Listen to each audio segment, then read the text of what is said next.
Time now for the nationally syndicated radio show, The World of Laurie Zoock. And now, here she is, the smart, the sexy, the savvy, divine Miss C. And welcome to the show. I'm so glad you're joining us today because I have a Masters and Legends special for you. I have musician Russ Kassoff joining me from New York today. Now, Russ is also a conductor, a producer, and arranger, and he's performed with a slew of celebrities over the years, including Frank Sinatra and Liza Minnelli. So, Russ, I want to welcome you to the show. Oh, I'm so delighted to be here. It's wonderful to join you. And I must tell you, I've listened to some of your interviews, and they're great. I've really enjoyed myself. Well, thank you, Russ. And we're going to make yours great, too, because I've done some research on you, and I've listened to your CDs. And I know when we previously spoke on the phone, you, I think, said that you were sort of the guy who maybe should have been famous, but no one really knows who you are. And I agree. More people should know who you are. Well, I'm glad you agree. I've had a very fortunate career and played for a lot of different people, but I'm just not able to hold a steady job. I mean, it's just one gig at a time. I think that's what all musicians tell me they have to do is find one gig at a time. That's right. I've only had like 2 real steady jobs in my life. You might count 3 if you count Sinatra. Okay. But there were long periods of time that he didn't work, and I worked for long periods of time with Liza concurrently. But my longest steady job was playing piano at the top of the World Trade Center, Windows on the World, the old World Trade Center, and it was a magnificent restaurant, and it was an amazing gig. It was 5 hours a night, 5 nights a week. Wow! And you know what? I remember that. I've been there. My family is from New York City, and I remember that restaurant very well. So I've probably met you and not even realized it. Well, now we meet again. I actually remember you because you're the one that left the $2 tip. Oh, no. I always give the big tips, Russ. You wanted the Sondheim medley. Made me laugh on that. Well, let's go back to the very, very beginning. You know, growing up, when did you know you wanted to be a musician? Did you come from a musical family? Well, I have a really great story for you for that. Okay. My family wasn't very musical. They were music fans. So my parents listened to the old WNEW in New York, which was the Sinatra channel, the Make Believe Ballroom, Williams B. Williams, the Great American Songbook. And so whenever we went on trips in the car and I was in the back seat, that was my first exposure to music. They weren't musicians, but they were very supportive when they realized that I had a little bit of talent. They bought me a little Tinker Toy piano, and I started playing with Bugs Bunny cartoons. and there was a Bugs Bunny cartoon in which the whole cartoon was he comes out and he plays an abbreviated version of Liszt's Hungarian Rhapsody No. 2. You know, ba-da, ba-da-da-da.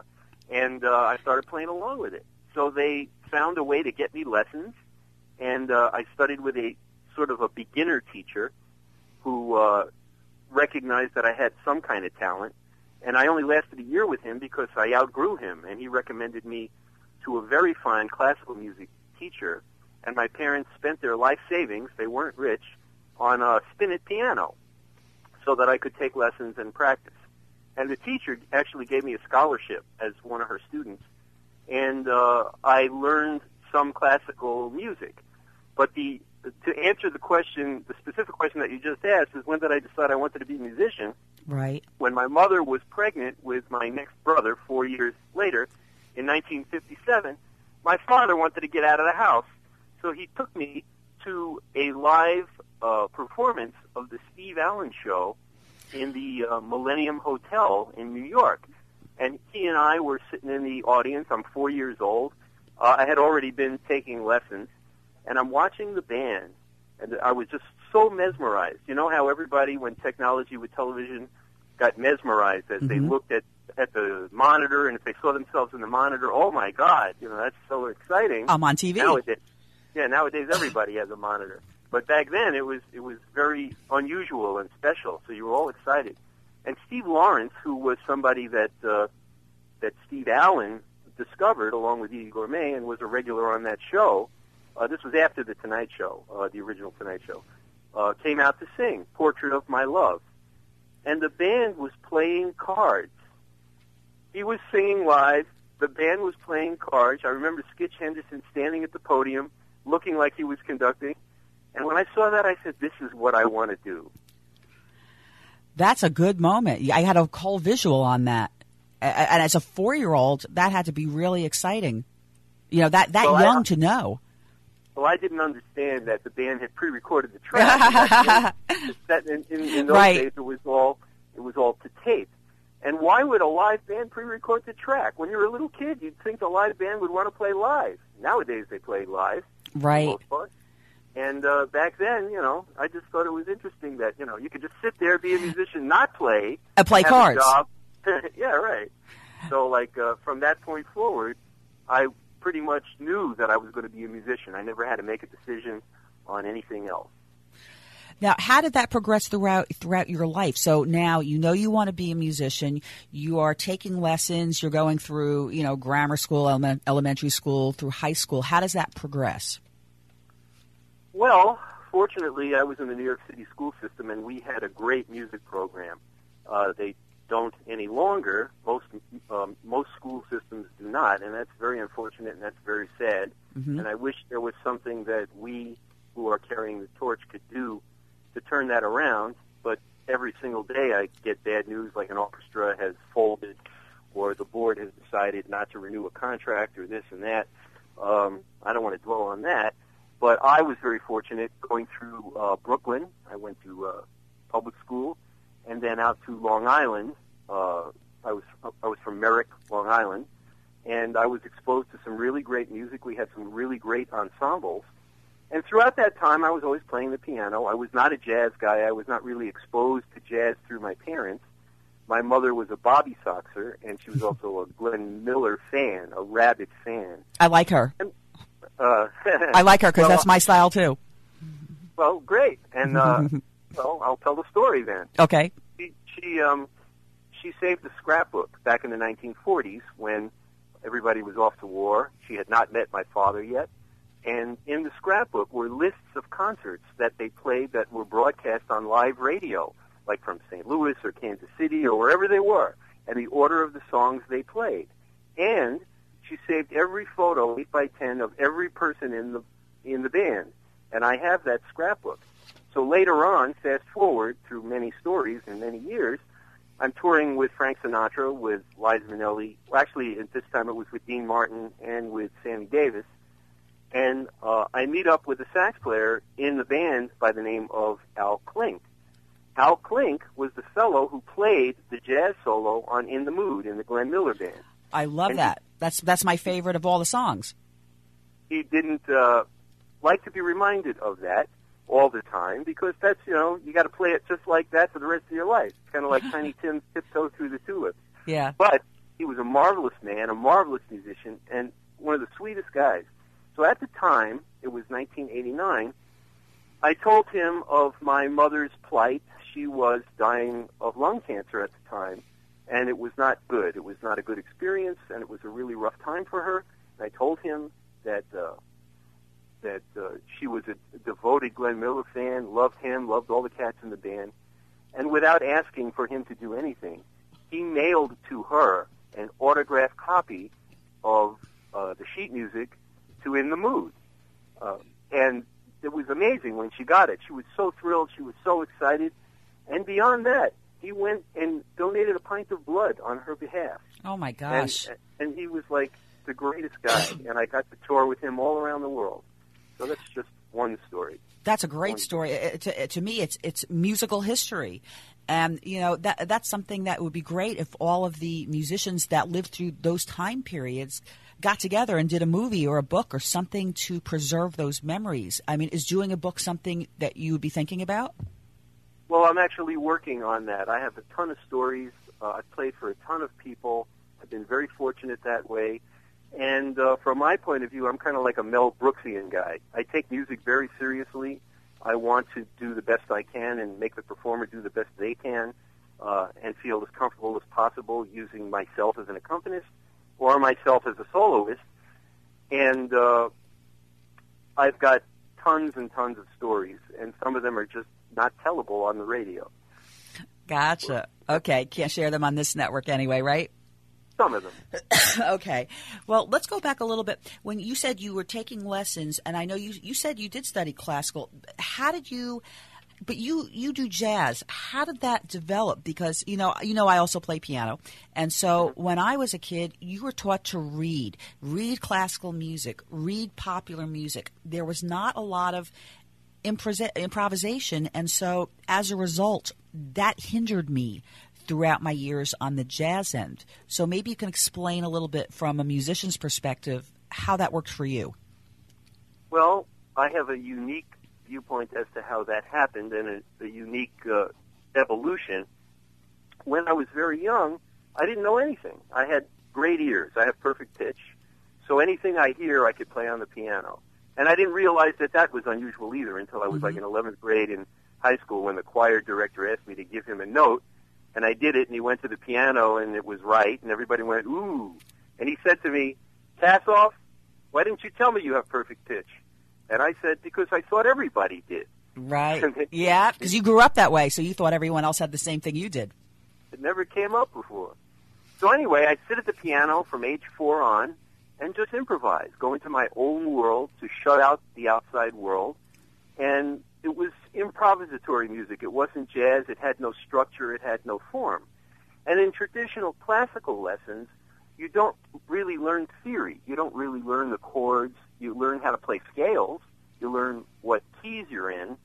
But you don't really learn how to take apart all the music that's in front of you when you have music put in front of you that you're learning how to read. And when you learn how to read music, it's just like any other language. If you're very young, it's much easier. It just comes quickly, like Chinese. I mean, Chinese is an exceptionally difficult language as an adult to learn how to read. Right. But when you're a little kid, it's a piece of cake. And music is pretty much the same way. So I had these teachers that didn't teach me any theory at all, just the basics, arpeggios, keys, and scales, but not how to analyze like the lines of Bach, who is like the absolute genius of classical music. Mm-hmm. He lived to be very old, and he lived to write an enormous amount of material. And all of it is pretty much in his same inimitable style. And if you could spend an entire lifetime analyzing his music. It just came so natural to him to have up to 4 voices and even more written and played contrapuntally, existing as their own voice. Now, that didn't happen again for a long, long time until jazz came along. So Bach is a real innovator, and then Art Tatum is an innovator in terms of piano, because nobody ever came close or has to this day the chops and the musicality of Art Tatum as a pianist, even though his style is based on the time that he lived. It's a much older style and a much more traditional style, but he was certainly the best at anything he ever did.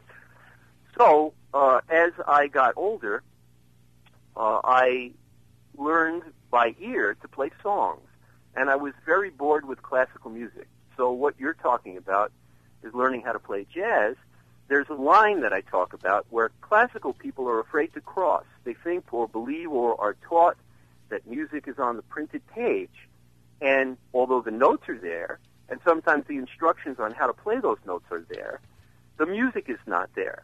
How to interpret music, how to make things lyrical, how to voice things, how to make the melody a little bit louder than the second voice and the third voice and the fourth voice, or to bring out the fourth voice or the third voice or the second voice.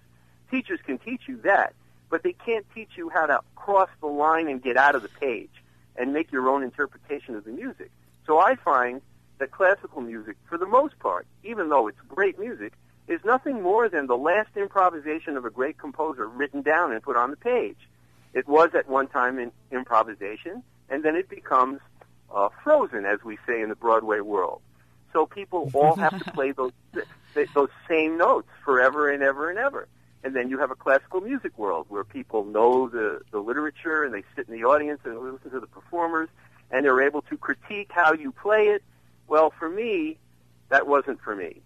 I did do what the teachers told me to do, and I actually, at the age of 7, was a quarter finalist in the WQXR Young People's Competition Contest. And I went in and I played the Kovalevsky Youth Concerto. And my accompanist was another pianist who was not good at reading, and he kept screwing up. So I made him stop in the middle, and I wound up playing both parts. And I got to the end, and they gave me a nice little certificate, quarterfinalist, and that was pretty much the end of my classical music career until college, in which I majored in classical music. So that's a little very interesting, because that's a whole other conversation. Is, you know, the classical is really chords and scales, or broken chords and scales. There's still a structure to that music, but you're correct, it's whatever's written on that page. And you know, there are different schools of thought. Like, for example, you know, in a Mozart sonata, if they are repeating the first section, some teachers will say, hey, that first section's played exactly the same way twice. And then there's the other school, which I believe more now, is those composers were show-offs. So they would play that section 2 different times. But they do relate to each other. But you were able to break out of the box in the jazz end of it. So I want to go to a short break, because we come back, we're going to play some of your music. Oh, great. All right, stay with us.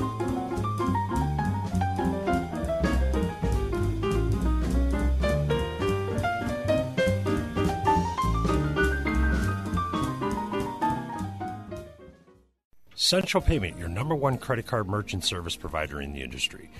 Providing e-commerce solutions, POS systems, standalone terminals, mobile apps, and much more. Call Central Payments James Carner at 813-777-4332. Looking for the lowest rates in the industry and number one customer service?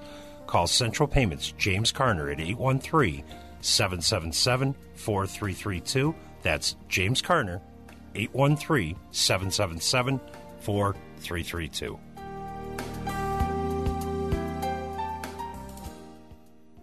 Do you suffer from back, neck, or body pain? Do you suffer from migraines or have jaw or face pain? Has conventional medicine failed you? Were you injured or in an accident? Call chiropractic physician Dr. Dan Maddock at 813-935-1664. Dr. Dan has helped thousands of patients gain relief for more than 30 years. Dr. Dan is caring, gentle, and takes his time with each patient. He's also a past president of the International Craniopathic Society, a special certification of only 300 chiropractors worldwide. Dr. Dan helps patients from the neck up and the neck down. Dr. Dan accepts most insurance plans. Don't continue to live in pain. Call 813-935-1664 today. That's 813-935-1664 and get on track to better health.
We're back on the World of Laurie Zoock. My special guest today for the Masters and Legends special, Russ Kassoff. Russ, tell me a bit about that. I enjoyed that. It started out kind of slow, and then all of a sudden we're jumping.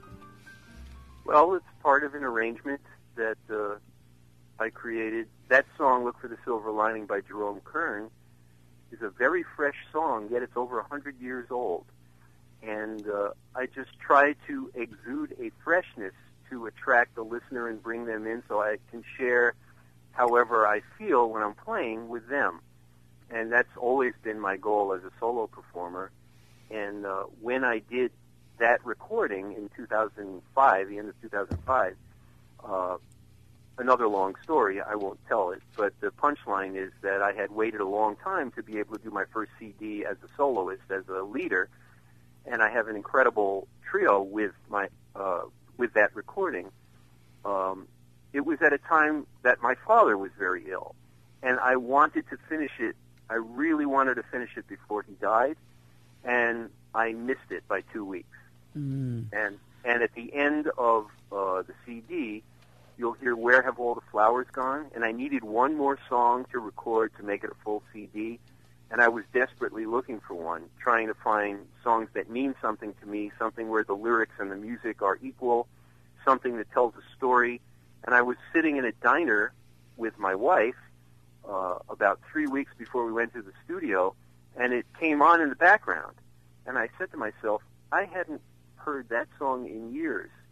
And I live in an area near where Pete Seeger lived, and he sang that song. And I looked it up, and I read the lyric, and the lyric is so spiritual and soulful and so apropos of what my father's condition was at the time, and I was so emotionally connected to it. That's a solo piano recording, that after I did the CD release, I never played it again because it made me cry. It made people in the audience cry. I knew I made my point, and I knew it touched the right people, and it was a very emotional CD to record. So all of the songs have that certain kind of freshness and that certain kind of message. Hope and promise is what I'm thinking. Yeah, anyway. And one of the things from listening to your music, when you listen to different musicians, some of them are very emotional, and I think that's what makes it. If they can translate that, I don't even think they have to translate it. I think it's just naturally, it comes out in the music that they play. Whereas some people who perform, you don't hear that quite as much. So it makes me question, are they as emotionally deep, I guess would be a good way of saying it, as someone who you know what I'm saying? I'm trying to compare someone who is very emotional, it comes out beautifully. Someone who's not, it just comes out flat and monotone. Well, I wouldn't say that anybody's not in the right place with their heart when they're playing music. I will say that because the greatest number of people that participate in music today are in the world of academia, that is the business of music, and people learn how to be virtuosos on their instruments. I remember you talking about this a little bit with Glenn Zatola in your interview with him. They come out knowing how to be very virtuosic, totally adept at their instruments, but they don't learn from the masters, the older cats, the people that came before, how to convert that into music, and thus the audience is not as exposed to that as they used to be back in the old days when they could just sit there and be taken over by people playing or singing by lyric, like Sinatra. Whatever Sinatra sang, he was magic. Whatever somebody like Stan Getz or Paul Desmond or Clark Terry played, beautiful players. You had to have your mind and your heart open to receive that.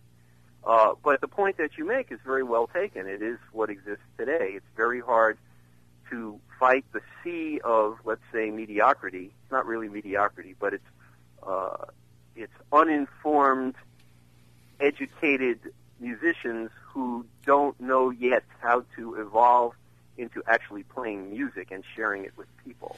Right, but I think that's what you're taught in school. I went to school for music myself, and so they're teaching you how to be the best at your instrument, but not really how to break out of the box to do it that way. Yeah. And part of that too, though, like you discussed earlier, and I'm from your area, the school systems, at least up there in the north, do still have some music programs. I'm in Florida, where these kids, they don't really get involved in music, maybe violin to start on in elementary school, but there is really nothing until maybe junior high school or high school. There are no music programs, or if they are, they're extracurricular. They have to go somewhere to be in a show, if they're going to do some type of a musical. And I think that the way music and art has been cut out of the school system has affected the creativity for kids. And also, as I'm sure you well know, being a musician, that helps your brain fire up those neurons, and that's what makes somebody smarter. There's been plenty of testing to prove that, and yet we're now lacking that. Was that a mouthful? Yeah, and I agree with you. I mean, you can talk for weeks about this. I don't understand. Well, it comes down to money and budgets of school systems and whose agenda is the most important. I don't understand why it's never been accepted in this country, or it hasn't been that accepted, to include music and the arts, for all that matter, in growing up in school and going to school and being exposed to all the great music and art that has come now and before. And in Europe and Japan, that is not the case. They still appreciate great music of all kinds and great art of all kinds and great writing of all kinds. But it's very different here. Yeah, I agree. But at least, again, and you're being in the North, there's still more kids exposed to it than when you're in a southern state or maybe a western state. When you're outside a major metropolitan area, you just don't have culture. You don't have those things to go see. You know, you don't have Lincoln Center. You don't have the real Broadway anyway. You just don't have it. And I think that makes it more difficult. Now, I wanted to ask you, I know in your younger years, you've done everything. You worked on cruise ship, you did Windows on the World, you worked in the Catskill Mountains. For aspiring musicians that may be listening, how did you land these gigs? And were they gigs that you liked doing? Well, it was an exciting time. It was in my liner notes of my forthcoming CD, I talk about hope and promise and how those things were instilled in me by my parents. And that was the time of America. That was the time of our society. Everybody was trying to find the American dream and grow and figure out what it was they were going to do.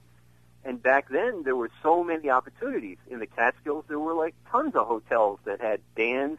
Some had 3 bands, 4 bands. Some had just a Latin band. Some had a show band and a lounge band and a Latin band. And those opportunities were there. These days, due to the lack of education in most of the school systems, even in the big cities, and the much lesser opportunities that are afforded to young people, I'm always saying that the biggest industry of music these days is academia. And that's why people get teaching degrees. I myself got a performance degree. I'm a proud graduate of the Crane School of Music, State University College at Potsdam. It's right up the road, about 400 miles. I just wanted to get as far away from my home life as I could and still be in the New York State school system. Right. And they're still going strong, and they've produced some really great alumni, most prominently Renee Fleming. She was an undergrad there, and lots of Broadway people and lots of opera people and lots of jazz people. But today, what would I say to young kids? I just don't know, because it's hard enough for us older people to get gigs. There still are fringe and underground places to play, and we did all that when we were growing up. But we graduated to the bigger clubs, of which now there are 16, and there is no Catskills anymore, and there is no Windows on the World, and there is no having little bands or little groups playing in hotel lobbies. There are some very rare exceptions, but it has really dried up. It has really changed, and the folks of my generation and older have done an awful lot of work trying to keep the torch and keep it alive and give opportunity to the younger folks. And in New York City, fortunately, we have the Broadway world, and if you can break into that, that's a very dignified and nice gig to have.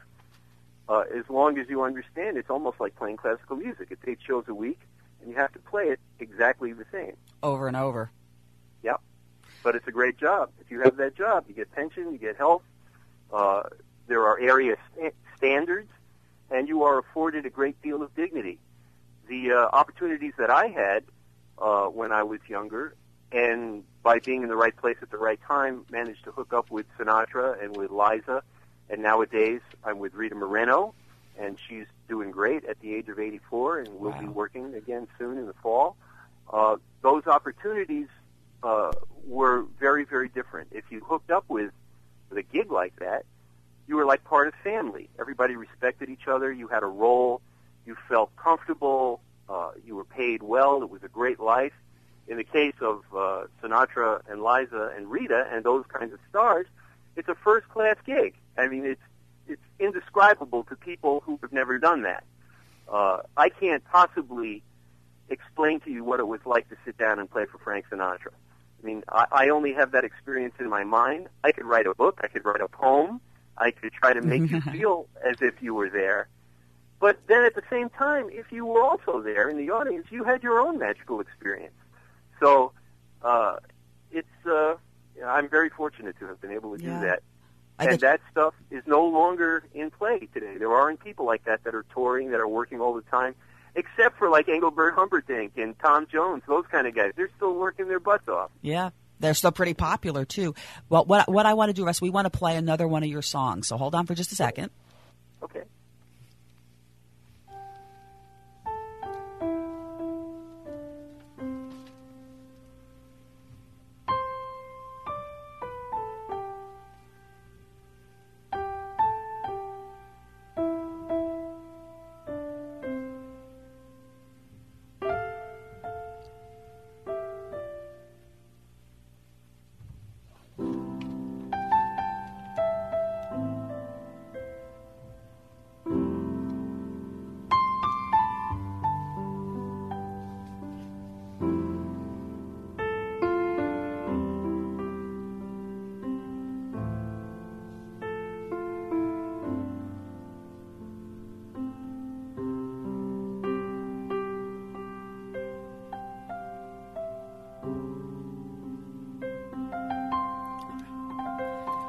Okay, now that was the song you were speaking about. Yes. Which is going to make me cry now, Russ. Because that was beautiful interpretation of the song. Well, the thing I'd like to emphasize about that song and all songs that have great lyrics and tell a very powerful message story is that I think of the lyrics when I'm playing. That makes me unique as an accompanist. When I'm playing for vocalists as an accompanist, which is a whole different art form, in order to make them feel as comfortable as possible and not have to worry about anything that goes around behind them, you have to earn their confidence that you're going to be right there like a pad for them and play exactly the right thing for them to tell their story as a vocalist. And when you're sitting there playing a song that has an equally powerful lyric, even if it's just an instrumental, as are these solo CDs that I have, I'm thinking of the lyric and I'm playing the melody and the improvisations as if I were singing it. So it's a unique approach in that it's not taught in school. People are not taught how to be accompanists. There's no curriculum for that. And when I do master classes, I demonstrate to singers and their accompanists how they can become one more better. Is that a good phrase? More better? Yeah, more better. I like that. Well, I don't want you to go anywhere because I still have more questions for you and we have more music to play for you. So stay with us.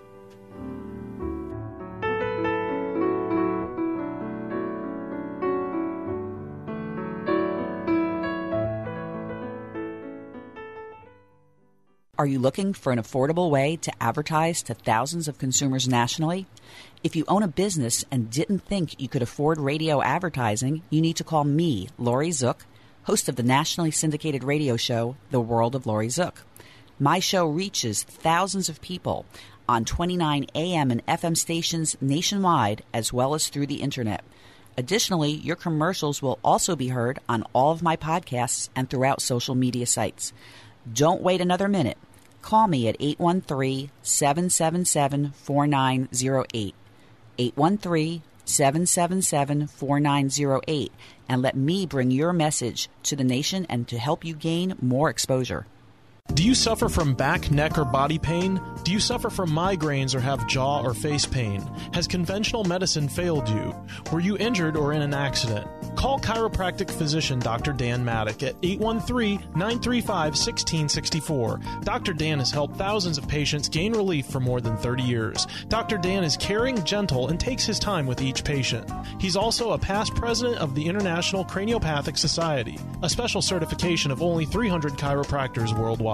Dr. Dan helps patients from the neck up and the neck down. Dr. Dan accepts most insurance plans. Don't continue to live in pain. Call 813-935-1664 today. That's 813-935-1664 and get on track to better health.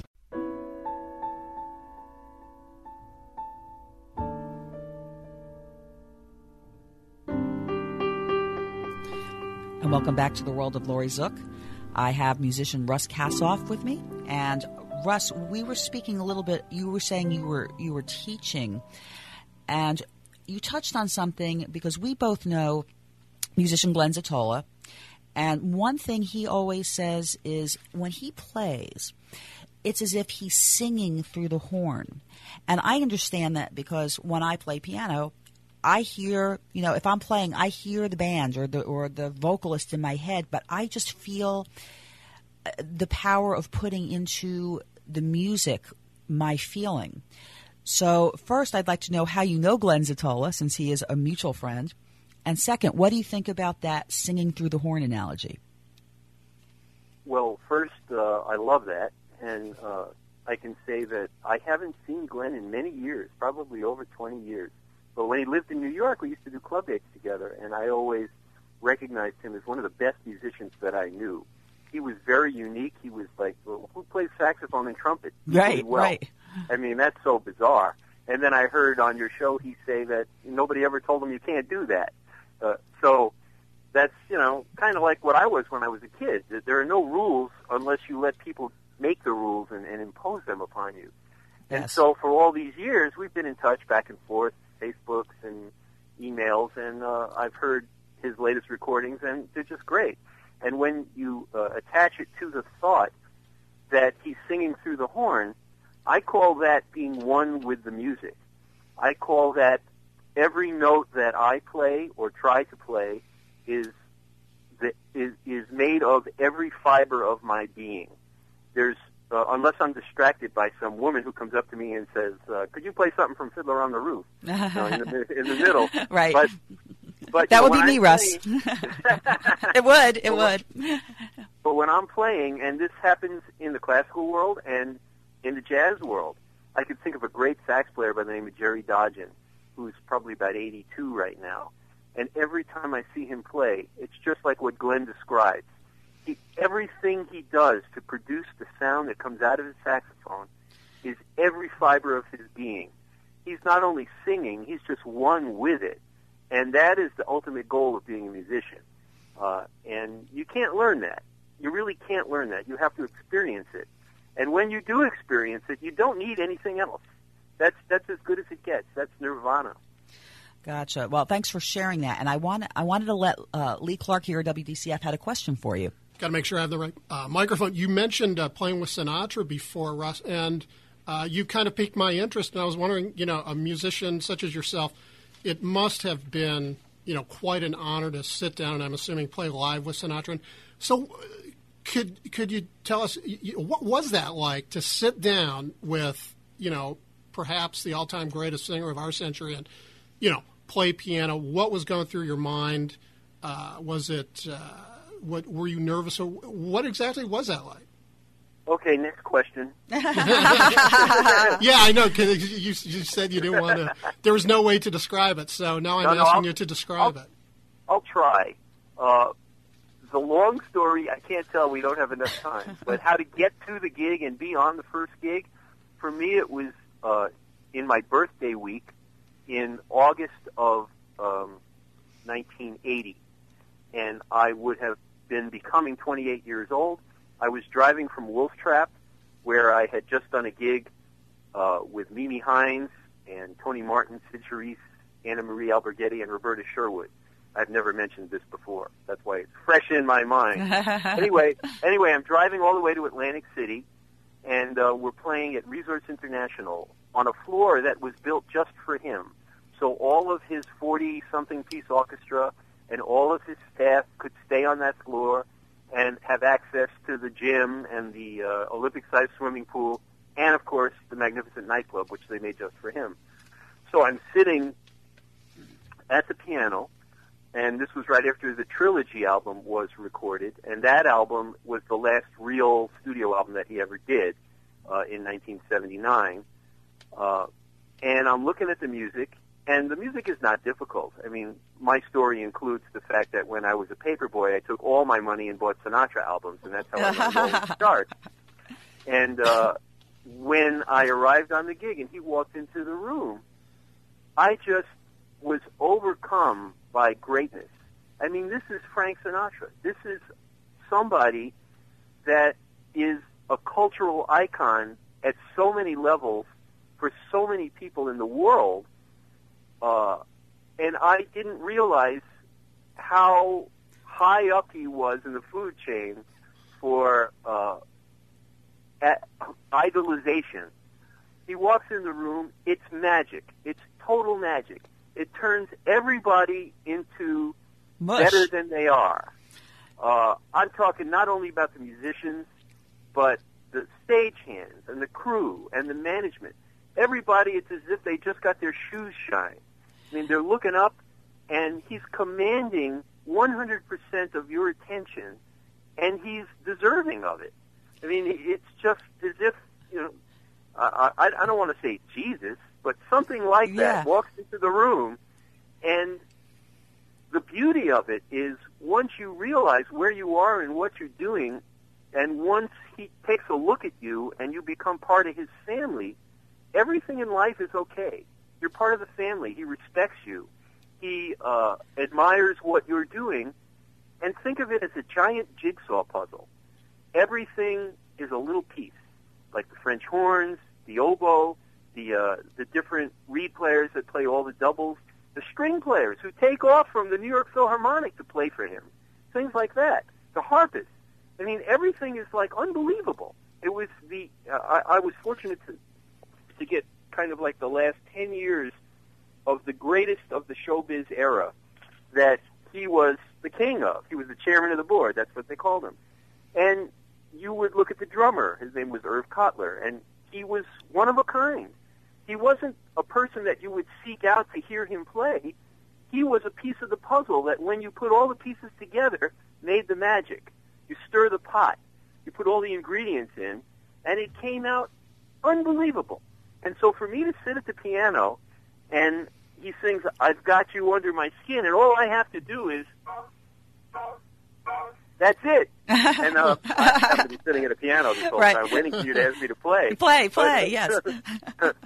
But, you know, there's not a whole lot to play for him. It's all part of the orchestration, the Don Costa orchestration, the Nelson Riddle orchestration, whoever was the orchestrator of the particular chart, which for some reason those orchestrations were always better than when those arrangers wrote for other people.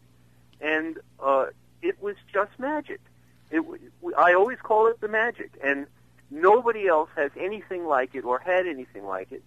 I will say that some people came pretty close that I've worked with, like Sammy Davis and Dean Martin and Liza, and even Rita Moreno, who's still going. But it's very, there's only one Frank Sinatra, and there's only one level of that magic.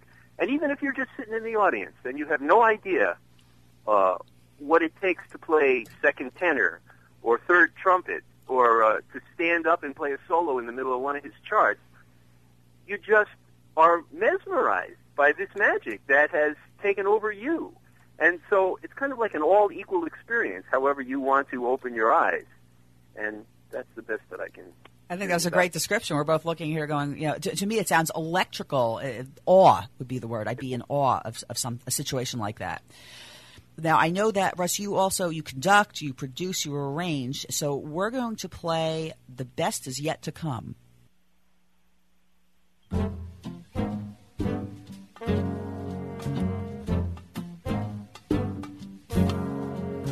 Out of the tray of life, I just picked me a plum. You came along and everything started to hum. Still, it's a real good bet. The best is yet to come. Russ, tell us about that song, The Best Is Yet to Come.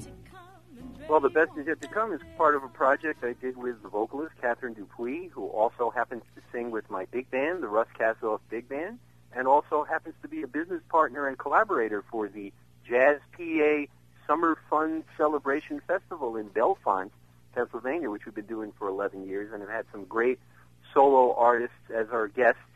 And this year it's going to be on July 30th in Bellefonte, Pennsylvania. That particular project was a labor of love. I arranged all the tunes. Some of them are original. And the band includes people like Marvin Stamm and Ted Nash. Ted Nash is with the Lincoln Center Jazz Orchestra. Marvin Stamm was one of the original members of the Thad Jones Mel Lewis Orchestra at the Village Vanguard. And Bucky Pizzarelli's on the album. There's some real greats on it. And it's a demonstration of my arranging skills and orchestrating and producing. We put the whole thing together, and it's been very successfully critically acclaimed. So that's about that. The Best Is Yet to Come by itself was the very last thing that Frank Sinatra sang live at the Palm Springs Desert Golf Tournament in 1996, I believe it was. He never sang in public again, and it's inscribed on his tombstone. That's a good story. Tell me about your life. Like, what is a day like in your life? Because you sound like a busy guy. You have your own band. You play solo. You know, you do the producing, the arranging, the conducting. You host a radio show. Tell me about that. That's called the Jazz Deli with Russ Kassoff. It's on WFDU HD2, and it's on Saturday mornings live from 10 to noon. And our motto is, our tongue sandwiches speak for themselves. Thank you very much. Uh-huh. And what that's about is for me to share what music has come into my life. It's usually 1 or 2 degrees of separation of everything I play. I've got a story for every cut, every track I play. And most of it is from my personal record collection that goes all the way back to the 60s. And it's an incredible lot of fun to play. And sometimes we have a theme show, like our friend Frank Jr. just passed away last week. Yeah. And I did a nice tribute to him.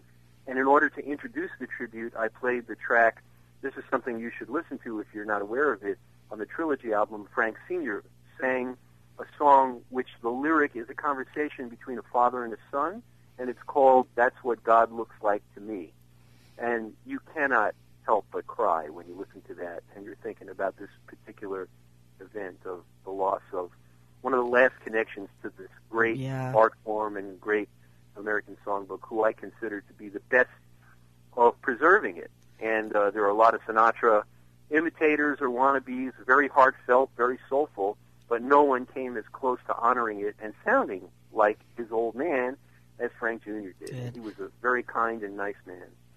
Now, the CDs that you have, do you want to talk about them? We've got a couple minutes. Sure. The first one is called Somewhere, and it's with a wonderful trio, Martin Wind on the bass and Tim Horner on the drums. And the second one is called Bird Fly By. That's got my current trio, Jay Anderson on the bass, who's just been on a Grammy-winning, two Grammy-winning CDs by Maria Schneider of her jazz orchestra. One of them was with David Bowie. He recorded a tune called Sue, and that won a Grammy last year. And then my drummer, who is actually the reincarnation of Thad Jones as a writer and Mel Lewis as a drummer, his name's Dennis McCrell. And we just recorded another CD called I Can Dream, which will be out early summer. And you can access them through my website. You go to cdbaby.com and search my name, Russ Kassoff, Russkassoff, and you can find out anything you want about me and my upcoming live dates at my website, which is russkassoff.com. Now, last question for you, Russ. What would be your favorite song or songs? I know most musicians have more than one. What are your favorites? I can't answer that. I mean, it's the same 10,000 songs over and over again.